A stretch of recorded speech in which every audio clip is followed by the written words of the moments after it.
Hello friends, welcome back to Roy English Talk. Today I'm going to share a beautiful and heartwarming story. It's about an ordinary day that turned into something extraordinary.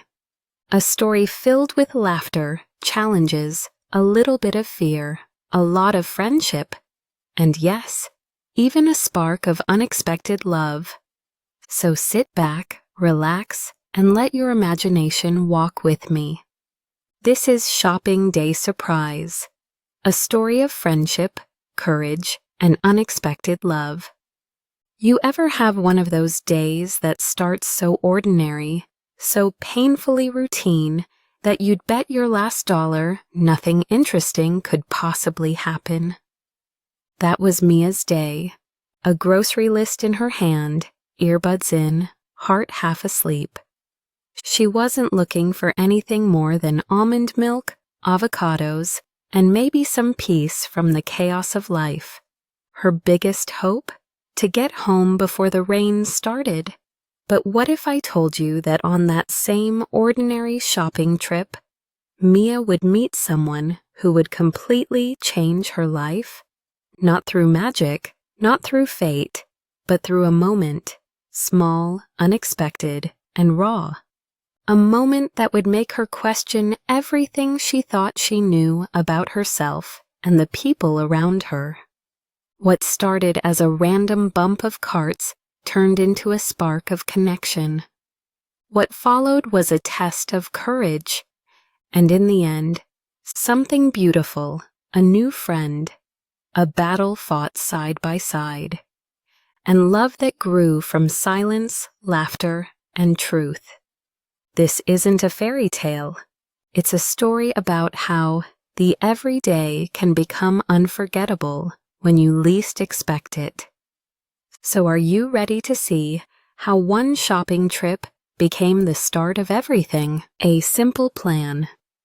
Mia wasn't in the mood for anything dramatic. It was Saturday. The sky was overcast, not quite rainy, not quite clear.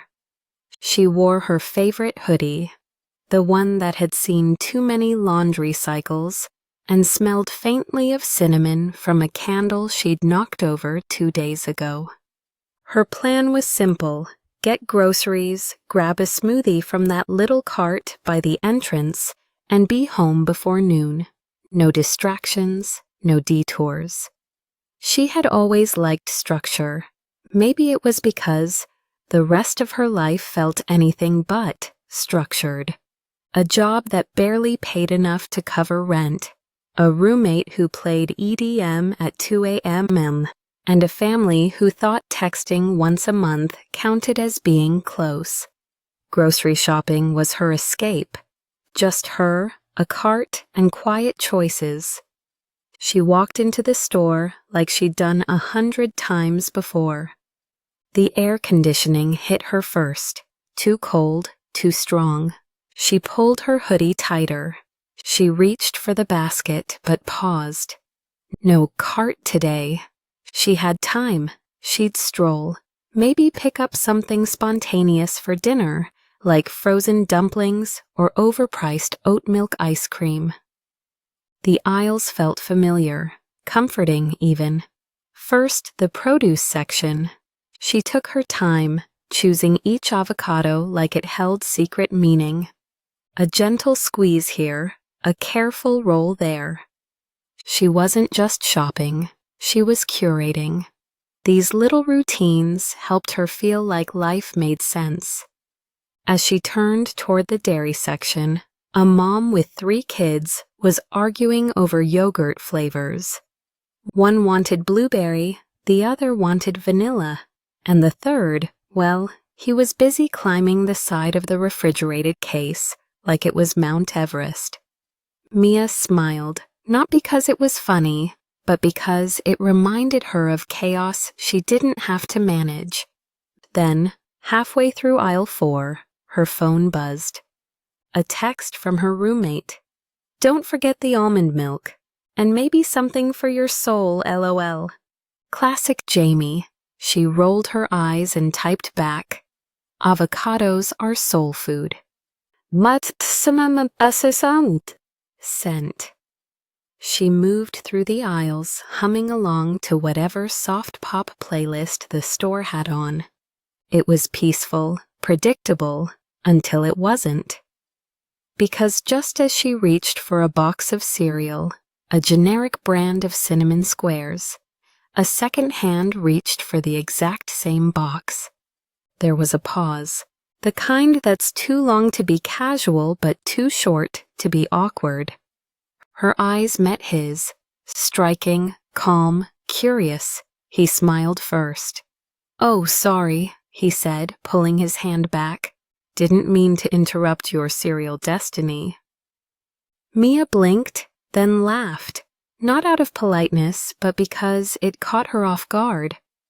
Something about his tone, playful, kind, totally unbothered by the randomness of the moment, felt refreshing. "No worries," she replied, handing him the box. "We can share cereal karma." He chuckled. "That's rare. Someone who appreciates karmic breakfast energy." "I'm a connoisseur of all things mildly weird," she said. "Well," he added, "then we might just be soulmates." He said it so casually that it almost flew under the radar, but Mia caught it. And she smiled, again. Not because she believed it, but because for the first time in a while, she didn't feel invisible. The unexpected encounter. The cereal moment passed, but something lingered. Mia didn't usually notice people, not in that way. But something about this guy stuck. He didn't feel like a stranger. He felt like someone she might have known in another version of her life. One where brunches weren't solo and text threads didn't end in scene. She watched as he turned down aisle 6. For a second, she hesitated. Should she follow? No, that would be weird. But also, maybe not. Before she could overthink herself into paralysis, she pushed the cart forward. Not in a stalkerish way, just conveniently in the same direction. He was scanning pasta sauces like they held secrets. She almost kept walking, but then he turned. "Hey," he said, lifting a jar. "Between us, chunky or smooth?" She smirked. "Depends. Are you trying to impress someone or survive alone?" He laughed. "Oof, that felt personal." "Maybe it is." "I'm Liam, by the way. Since we've already shared a karmic breakfast bond, seems fair." She didn't mean to say it, but it just came out. Mia. And just like that, they were no longer strangers.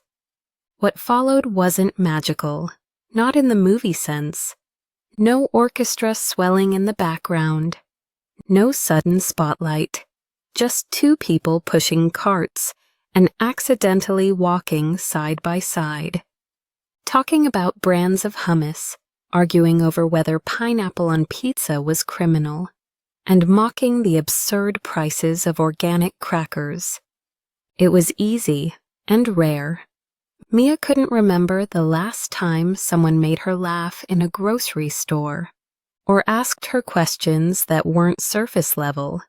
And he wasn't trying to be charming. He just was. But then something happened. They turned into aisle 9, paper goods and cleaning supplies. Nothing exciting until they saw her. An older woman, maybe in her 70s, standing frozen near the end cap display. Her hand trembled slightly as she reached for a pack of paper towels, missed, and knocked over a tower of tissue boxes. Mia instinctively stepped forward, crouching to help. Liam joined her without a word. The woman's face was red, her eyes damp. "I'm so sorry," she whispered. "I shouldn't even be out alone." "No worries at all," Mia said gently, handing her a fresh box. "We've all had those days." Liam nodded. "Happens to me every time I pass the cookie aisle." The woman cracked a smile. just barely, then nodded and shuffled on. Mia and Liam stood in silence for a beat, watching her go. "That hurt," Mia said quietly. "Yeah," Liam replied. "Makes you want to do something. Anything."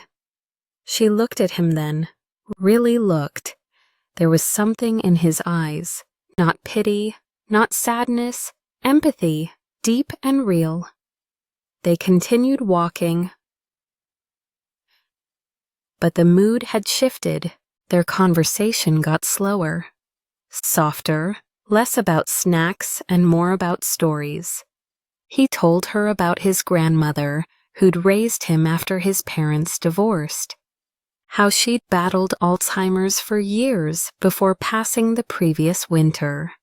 Mia shared about her dad, how he used to make up bedtime stories with impossible endings, and how he slowly became a voicemail she couldn't bring herself to delete. It was the kind of conversation you don't plan, the kind that sneaks up on you and leaves a mark. By the time they reached the frozen foods, Mia forgot what she even came for. But it didn't matter, because she felt lighter, like she wasn't carrying everything alone anymore. Liam checked his watch. "Hey, I have an idea. This might be weird, but there's a coffee stand outside. I was gonna grab something after this. Want to join me?" She looked down at her cart, half full, unfinished, just like her thoughts. "Yeah," she said. "Why not?" He smiled. "Cool. I promise not to judge your coffee order." "You say that now." They rolled toward the checkout lanes side by side, unaware that they were leaving with so much more than groceries. And somewhere between the conveyor belt and the receipt printer, she caught him looking at her. Not in a creepy way, in a way that said, "You're seen," fully, and that look? It stayed with her long after the coffee was gone. Trouble in aisle 5. The coffee stand was small, just a silver cart with 2 stools and a menu written in neon chalk. But to Mia, it felt like a quiet corner of the world, carved out just for them. She ordered a lavender oat milk latte. Liam raised an eyebrow but didn't comment. He got a simple black coffee, which felt oddly perfect. They talked for almost half an hour, about everything and nothing. Movies they loved, books they never finished. Why grocery store lighting was somehow both sterile and dramatic. It was effortless. And in the middle of all that effortlessness, Mia forgot what usually ran in the back of her mind. The countdown to awkward silences, the emotional shields, the subtle tug to pull away before it felt too real. After finishing their drinks, they parted ways, but not with a goodbye. Just a "see you inside." Mia still had a few things to grab, and Liam needed actual groceries. Whatever this was, it wasn't done. She returned to the store with a strange calm. For once, she wasn't trying to disappear between aisles. She was present and smiling like someone holding a lovely secret. That's when she heard the shouting. It came from aisle 5, loud, tense. A man, probably in his 40s, was arguing with a teenage employee. Something about expired coupons. His voice was sharp, cutting. The kid looked pale, overwhelmed.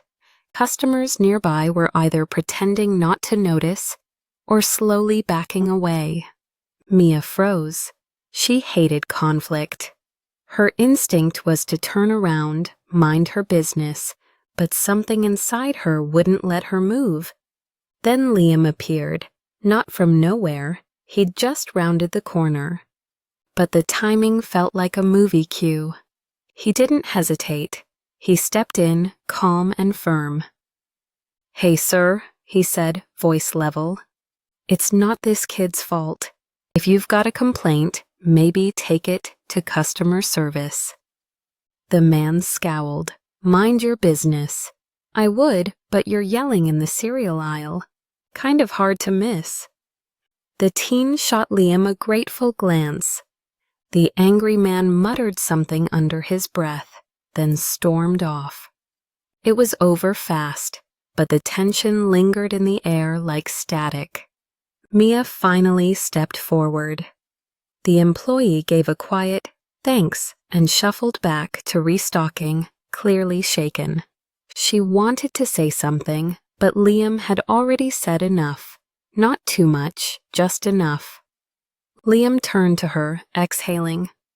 "Guess that's one way to burn off caffeine." Mia looked at him, and something shifted in her. It wasn't just that he'd intervened, it was how he did it, without bravado. No need to impress, just doing what was right. "You didn't have to do that," she said softly. "Yeah," he replied, "but I couldn't not."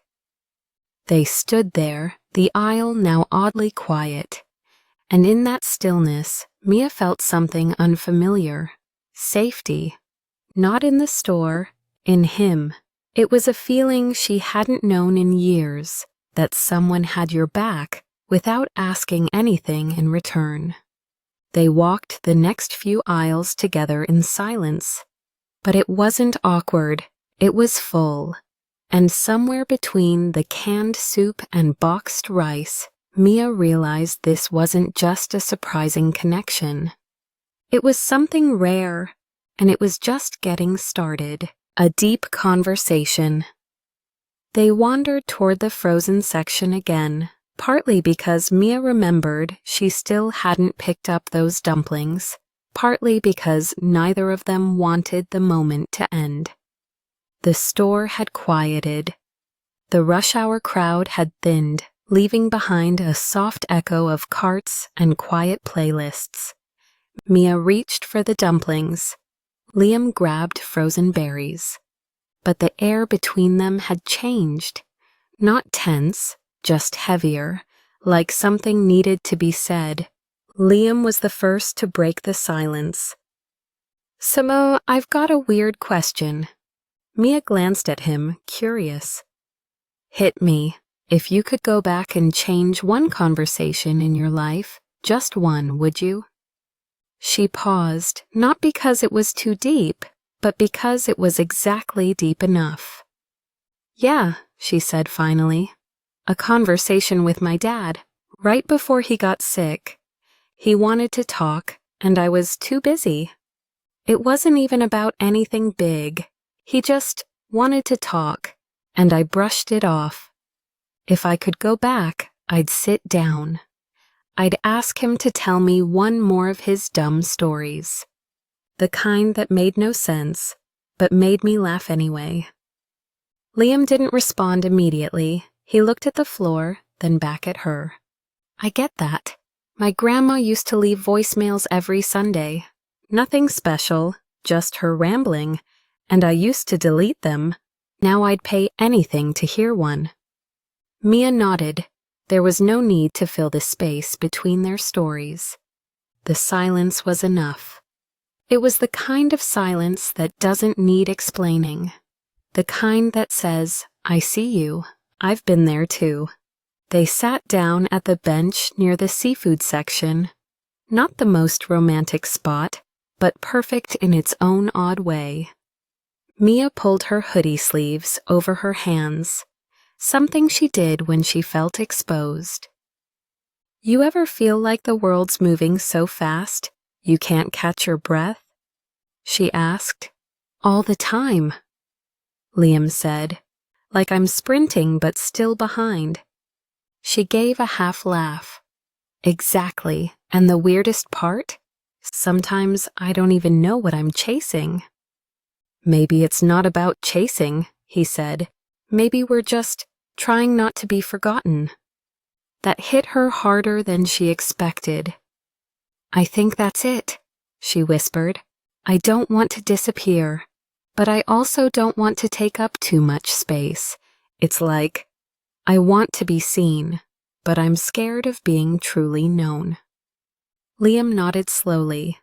Yeah, being known means being vulnerable, and being vulnerable means being hurt.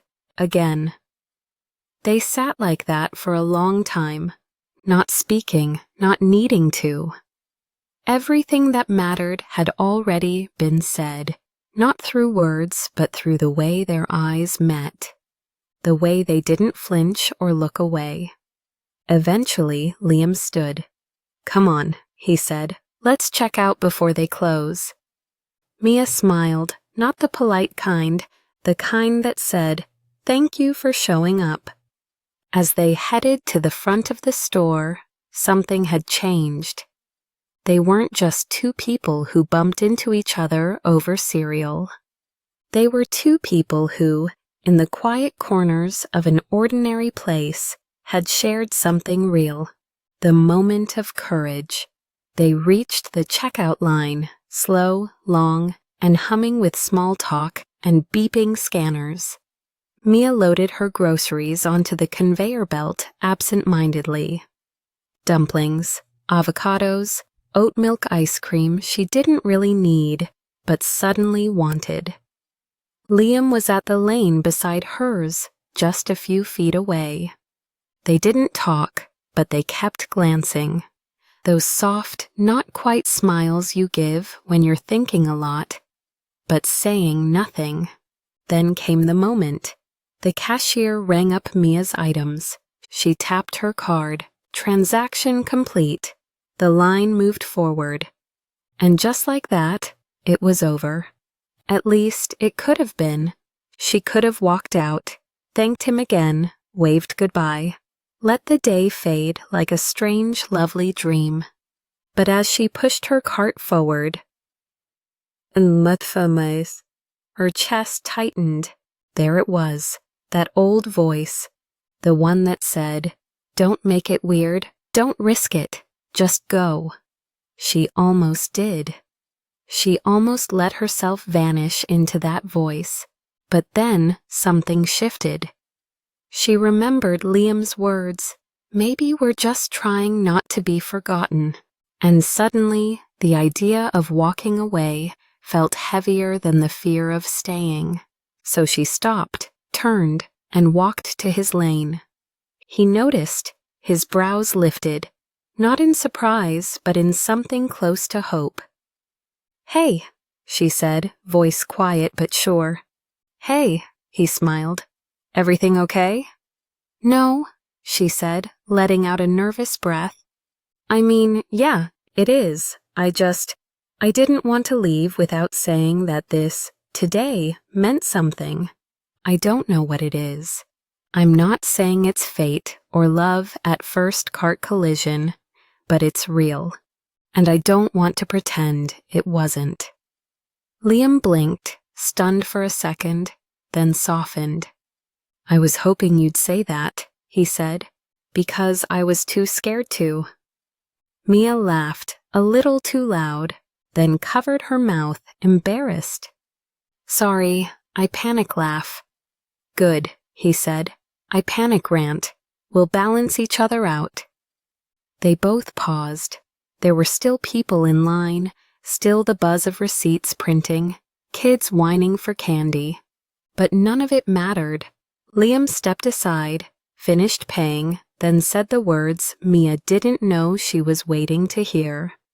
"Want to keep talking, like outside this grocery store?" "Yes," she said, not a hesitation, not a maybe, a yes that came from somewhere deep. They walked toward the exit together, pushing their carts in sync. The automatic doors opened with a soft whoosh, and the air outside was cooler, the sky just starting to shift colors. A breeze tugged at her hoodie strings. Everything looked the same, but felt different. Bravery isn't always big. Sometimes it's just choosing to speak when silence is easier. To stay when you could disappear. To say yes when you've only ever said maybe. Mia had done something brave, and for the first time in a long time, she felt proud of it. The unexpected ending, They didn't have a plan, no script, no big declarations. Just two people with paper bags in hand, walking slowly through the parking lot like they had nowhere urgent to be. "I parked over there," Liam said, pointing toward a dusty silver sedan. "It's old, but it's loyal." Mia smiled, "Like a golden retriever on wheels?" "Exactly." They laughed, the kind of laugh that softens your whole chest. It wasn't flirtatious, it was freeing. They stopped beside her car, and for a moment, it was quiet again. "I don't usually do this," Mia said. "Me either." "No, like really. I usually run away before anything can start. Friendships, feelings, anything that might actually matter." Liam tilted his head. "Why?" She shrugged, then sighed. "Because the people who mattered most, they left. And I thought if I left first, it wouldn't hurt as much." He nodded. "Yeah, I used to think that too. But it still hurts either way." That's when she noticed it, the way he said it. Like he wasn't guessing. He knew. "I'm scared," she admitted. Not a whisper, not a cry, just the truth. "Me too," he said. "But you showed up. That counts." A few seconds passed, then Liam pulled something from his bag, a small notebook. "What's that?" "I write in it. Random things, stuff I hear, thoughts I'm not brave enough to say out loud." He flipped to the last page, tore it out, scribbled something, and handed it to her. "Here," he said, "in case today wasn't a one-time thing." She unfolded it, a phone number, and underneath it, a line in neat handwriting. "For the girl who stopped walking away." Her throat tightened. She blinked fast, trying not to lose it completely. Then, just before getting into his car, Liam turned. "Call me, or don't. Either way, thank you for today." She nodded. "You'll hear from me." And she meant it. She drove home in silence, letting the radio stay off. The city moved around her like always. Cars honking, lights blinking, people rushing. But inside her, something had settled. Something had shifted. Back at her apartment, Jamie was on the couch, eating chips and watching a dating show. "Whoa," she said. Looking up. "You look different. Did something happen?" Mia dropped her bags and grinned. "Yeah, I think something actually did." Jamie smirked. "You get the almond milk?" Mia pulled it out and tossed it to her. "Got that and something better." She went to her room, pulled the slip of paper from her pocket, and pinned it to the wall. A number, a sentence, a reminder that one small decision, to stop, to speak, to stay, can change everything. That day, Mia didn't fall in love with a stranger in a store. She found something deeper, a connection, a piece of herself she'd almost forgotten. And maybe, just maybe, the start of something beautiful, not a fairy tale, just something real. And sometimes real is the best kind of magic there is.